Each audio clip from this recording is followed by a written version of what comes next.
റിസർച്ചേഴ്സിന്റെ പ്രത്യേക ശ്രദ്ധയ്ക്ക് ഒരു അടിയന്തര പ്രാധാന്യമുള്ളത് കൊണ്ടാണ് ഞാൻ ഇപ്പോഴും ഈ വോയിസ് മെസ്സേജ് ഇടുന്നത്. ടൈപ്പ് ചെയ്യാൻ സമയമില്ല. അതായത് നമുക്ക് 20-നും 21-നും 2 പ്രോഗ്രാംസ് ഉണ്ട്. 20-ന് നമ്മുടെ ഡിപ്പാർട്ട്മെന്റിലെ പ്രോഗ്രാമാണ്, 21-ന് യൂണിവേഴ്സിറ്റിയുടെ പ്രോഗ്രാമാണ്. രണ്ടിനും നിങ്ങളുടെ കൃത്യമായ സാന്നിധ്യം ഉണ്ടാകണം. അത് പ്രത്യേകിച്ച് നിങ്ങൾ റിസർച്ചേഴ്സിനെ സംബന്ധിച്ചിടത്തോളം ഡിപ്പാർട്ട്മെന്റിന്റെ പല സഹായങ്ങളും നിങ്ങൾക്ക് ആവശ്യമുണ്ട്. അപ്പോൾ നിങ്ങൾ നമ്മളോട് സഹകരിക്കുന്നതിനനുസരിച്ചിരിക്കും നിങ്ങൾക്ക് തരുന്ന സഹായങ്ങൾ. അത് പ്രത്യേകം ഓർമ്മിച്ചോളണം. അപ്പോൾ ഇതിൻ്റെ 20-ാം തീയതി നടക്കുന്ന പരിപാടി എന്ന് വെച്ച് കഴിഞ്ഞാൽ ഒന്ന് നമ്മുടെ കുട്ടികളുടെ സെൻഡ് ഓഫ് ആണ്. അതുപോലെ തന്നെ അതിൻ്റെ കൂട്ടത്തിൽ പിന്നെ നമ്മുടെ ഡിപ്പാർട്ട്മെൻറ്റിൻ്റെ ഭാഗമായിരുന്ന പൂർണ്ണിമ ടീച്ചറിന് ഒരു സെൻഡ് ഓഫ്, ടീച്ചർ ഈ വർഷം പിരിയാണ്, ടീച്ചറിനും സെൻഡ് ഓഫ് കൊടുക്കുന്നു. അപ്പോൾ ഇത് നമുക്ക് വെളിയിൽ നിന്ന് ആളിനെ കൊണ്ടുവന്ന് ഇത് പരിപാടി ചെയ്യിപ്പിക്കാൻ പറ്റില്ല.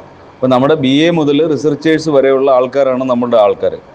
അപ്പോൾ അവർ മാത്രമേ നമ്മുടെ പരിപാടിക്ക് കൂടുകയുള്ളൂ. ഒരു 10-30 പേരെങ്കിലും പിന്നെ സ്റ്റുഡൻസിൻ്റെ ഭാഗത്തു നിന്ന് ഉണ്ടായാലേ, 30-40 ഞാൻ പ്രതീക്ഷിക്കുന്നത്. അപ്പോൾ അത്രയും പേരെങ്കിലും ഉണ്ടായാലേ ഈ പരിപാടി വിജയിപ്പിക്കാൻ പറ്റുള്ളൂ നമുക്ക്.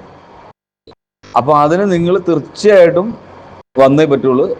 പിറ്റേന്നത്തെ പരിപാടിയുടെ കാര്യം ഞാൻ പ്രത്യേകിച്ച് പറയേണ്ട കാര്യമില്ലല്ലോ. ഗവർണറുടെ പരിപാടി അത് നേരത്തെ തന്നെ വന്ന് സ്ഥാനം ഉറപ്പിക്കണം, 10 മണിക്ക് മുമ്പ് അവിടെ എത്തണം.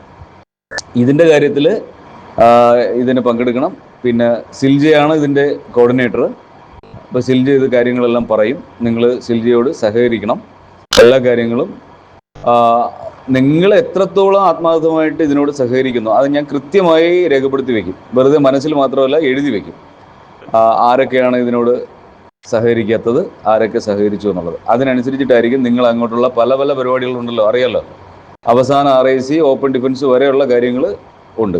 അപ്പോൾ അതിന് നിങ്ങൾക്ക് ഡിപ്പാർട്ട്മെൻറ്റിൻ്റെ ഭാഗത്തു നിന്നുള്ള സഹായം കിട്ടണമെങ്കിൽ, വേണ്ട രീതിയിൽ കിട്ടണമെങ്കിൽ നിങ്ങൾ നമ്മളുടെ അടുത്ത് സഹകരിച്ചാൽ മാത്രമേ ആ രീതി പരിഗണിക്കൂ.